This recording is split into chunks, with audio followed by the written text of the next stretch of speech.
সেই প্রফেসর ইউনূস এমন কি করলেন যে তার কাছে এখন বন্দরের ব্যাপারে আমরা ভরসা করতে পারছি না? গার্মেন্টস সেক্টর কি বিদেশিদের কারণে ডেভেলপ করে নাই? বাংলাদেশে বিশেষ করে চট্টগ্রামে যারা রাজনীতি করে, এই রাজনীতিক বিনিয়োগ লুটপাট বাণিজ্যর একটা কেন্দ্র হচ্ছে চট্টগ্রামের বন্দর। এখন প্রশ্ন হচ্ছে যে আমরা কি কিছু লুটেরার কাছে বাংলাদেশ বর্গা দিব? বর্তমানে চট্টগ্রামে আপনার দেখলাম যে প্রফেসর ইউনূস এখানে এসছেন এবং চট্টগ্রাম বন্দর ভিজিট করেছেন। তো এটা নিয়ে বেশ কিছু আলোচনা চলছে যে আমরা কি আমাদের দেশের বন্দর কি বিদেশিদের হাতে তুলে দিচ্ছি কিনা, এরকম বেশ কিছু আলোচনা চলছে। দেখেন, এই ধরনের বামপন্থী পুরাতন আমলের চক্রান্ত ষড়যন্ত্র খোঁজার রাজনীতি এর আগে ইতিমধ্যে আমরা দেখেছি। আপনাদেরকে এক্সাম্পল দেই যে বাংলাদেশে যখন ইন্টারনেটের লাইন নেওয়া হয়, ফাইবার অপটিক্যাল কেবল সমুদ্রের নিচ দিয়ে নেওয়া হচ্ছিল, তখন কিন্তু যারা নিচ্ছিলেন তারা বলছেন যে বঙ্গোপসাগরে বাংলাদেশের টোটাল ইন্টারনেট কানেকশনের যে লাইন, এটা আমরা ফ্রি করে দেব। তখনও বাংলাদেশে এই কিছু ষড়যন্ত্রকারীরা এটা করতে দেয় নাই। না দেওয়ার পরে কি হয়েছে, বাংলাদেশে সেই ইন্টারনেট কানেকশনের জন্য টাকা দিয়ে হাজার হাজার কোটি টাকা খরচ করে লাইন টানতে হয়েছে। এই জন্য ষড়যন্ত্র খোঁজার এই রাজনীতি বন্ধ করতে হবে। পৃথিবীতে যে সকল দেশ উন্নত হয়েছে, দেখেন আমেরিকার সাহায্য নিয়ে কি ভিয়েতনাম আজকে উন্নত হচ্ছে না? যেই ভিয়েতনামে তারা 60-এর দশকে যুদ্ধ করেছে, দেশটা ধ্বংস করে দিয়েছে। যেই জাপানে পারমাণবিক অস্ত্র ফেলেছে আমেরিকা, হিরোশিমা এবং নাগাসাকি দুইটা শহরকে মাটির সাথে মিশিয়ে দিয়েছে, সেই জাপানের সাথে সবচেয়ে বড় বিজনেস পার্টনারশিপ কার? আমেরিকা। অতএব কোরিয়া আজকে কাদের সাহায্য নিয়ে উন্নত হয়েছে? সিঙ্গাপুর, হংকং, তাইওয়ান কাদের সাহায্য নিয়ে আজকে উন্নত হয়েছে? দক্ষিণ কোরিয়া কাদের সাহায্য নিয়ে উন্নত হয়েছে? অতএব মনে রাখতে হবে, আমরা কি দিল্লির গোলামি করব? একটা ছোট লোক, একটা অতি দরিদ্র দেশের উপরে ভর করে চলবো? তার সাথে সীমান্ত বাণিজ্য করব?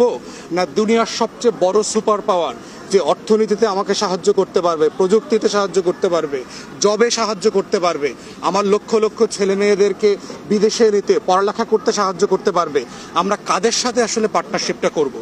অতএব যখন ডিপি ওয়ার্ল্ডকে আপনার এই বন্দরের ম্যানেজমেন্ট, মালিকানা না, মাথায় রাখতে হবে এই বন্দরের মালিকানা কিন্তু বাংলাদেশের। এই বন্দরের ম্যানেজমেন্টের অংশটা হচ্ছে তারা দেখাশোনা করবে। এই দেখাশোনা করার এক্সাম্পল দেখেন, গ্রামীণ ফোন বাংলাদেশে শুরু করেছিল না? লাভ করতে পারে নাই তো, বড় নরওয়ে থেকে কোম্পানিকে আনতে হয়েছে না? আনার কারণে কি হয়েছে, আমরা প্রযুক্তিতে, ফোনে, কমিউনিকেশনে আমরা ডেভেলপ করেছি। অতএব বুঝতে হবে যে দেশ হিসাবে আমি এখন কোথায় আছি। আমার এই ষড়যন্ত্র খুঁজে বাংলাদেশকে কি আমরা এগিয়ে নিয়ে যেতে পারবো না পিছায়া যাবে? অতএব আমাদের যেখানে সচেতন থাকতে হবে, আমরা প্রযুক্তি চাই, আমরা বিনিয়োগ চাই, আমরা উন্নয়ন চাই, অংশীদারিত্ব চাই, সব চাই, কিন্তু আমাদের স্বাধীনতা, সার্বভৌমত্ব, জাতীয় স্বার্থ যেন ভুলুণ্ঠিত না হয়। এটা হচ্ছে আমাদের দেখার বিষয়।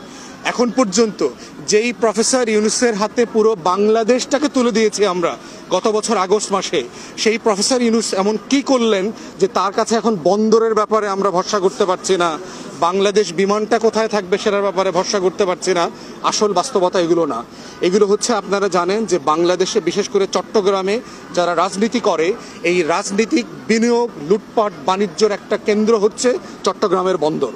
অতএব বাংলাদেশে যেই 16 বছর ফ্যাসিবাদ লুটপাট করে এই বন্দর থেকে হাজার হাজার কোটি টাকা খেয়েছে, নতুন রাজনৈতিক দলগুলো যারা ক্ষমতায় আসতে বিভোর, তাদের শ্রমিক নেতারা, তাদের মালিক পক্ষরা চট্টগ্রাম বন্দরকে কর্পোরেট হতে দিতে চায় না। তারা এটাকে পেশাধারিত্বের ভিত্তিতে চলুক, সেটা হতে দিতে চায় না। এখন প্রশ্ন হচ্ছে যে আমরা কি কিছু লুটেরার কাছে বাংলাদেশ বর্গা দিব, না বাংলাদেশটাকে আমরা কর্পোরেশনে নেব, পেশাদারিত্বে ফেরায় নিয়ে যাব? সারা দুনিয়ার সাথে আমরা কম্পিট করব, দুবাইয়ের সাথে কম্পিটিশন করব, সিঙ্গাপুরের সাথে কম্পিটিশন করব, বেইজিংয়ের সাথে করব, ক্যালিফোর্নিয়ার সাথে করব, আমরা কোথায় নিতে চাই? অতএব সেই জায়গায় প্রফেসর ইউনূসের উদ্যোগকে আমরা স্বাগত জানাই। আমরা মনে করছি এটা রাইট ডিসিশন এবং বাংলাদেশের প্রত্যেকটা প্রতিষ্ঠানকে যেখানে যেখানে ডেভেলপ করবার সুযোগ আছে, ইনক্লুডিং আমাদের বিমান, আমাদের যে এয়ারপোর্ট সিস্টেম, এগুলোকে ডেভেলপ করে দুনিয়ার মানে নিতে হবে। এবং সারা দুনিয়াতে এটা আছে। আপনি দেখবেন যে ব্রিটেনে টেলিকমিউনিকেশন ইন্টারনেট সিস্টেমে এখন চায়না বিনিয়োগ করছে, তার 5G সিস্টেমটা চায়না বিনিয়োগ করতে চায়, সরকার এটা আলোচনা করছে। তাহলে ব্রিটেন যদি চায়নাকে অ্যাকসেপ্ট করতে পারে, তাহলে আমরা কেন আমেরিকাকে অথবা আর একটা মধ্যপ্রাচ্যের কোম্পানিকে করতে পারবো না? এগুলো তো আমরা করছি অলরেডি, বিভিন্ন সেক্টরে ইতিমধ্যে এগুলো হয়েছে। গার্মেন্টস সেক্টর কি বিদেশিদের কারণে ডেভেলপ করে নাই? গার্মেন্টস সেক্টর কি আমরা নিজেরা ডেভেলপ করেছি? অতএব সেই জায়গাতে মাথায় রাখতে হবে বাংলাদেশকে উন্নত করতে হলে সারা দুনিয়ার সাথে আমার একটা অংশীদারিত্ব দরকার। আমাকে মাথায় রাখতে হবে অংশীদারিত্বের পাশাপাশি আমার স্বার্থ ক্ষুণ্ণ হচ্ছে কিনা। যারা ষড়যন্ত্র তত্ত্বের কথা বলছেন আপনারা দেখবেন এখন পর্যন্ত আমরা ভয় পাবার মতো, আশঙ্কিত হবার মতো কোনো তথ্য কারো কাছ থেকে এখনো পাই নাই।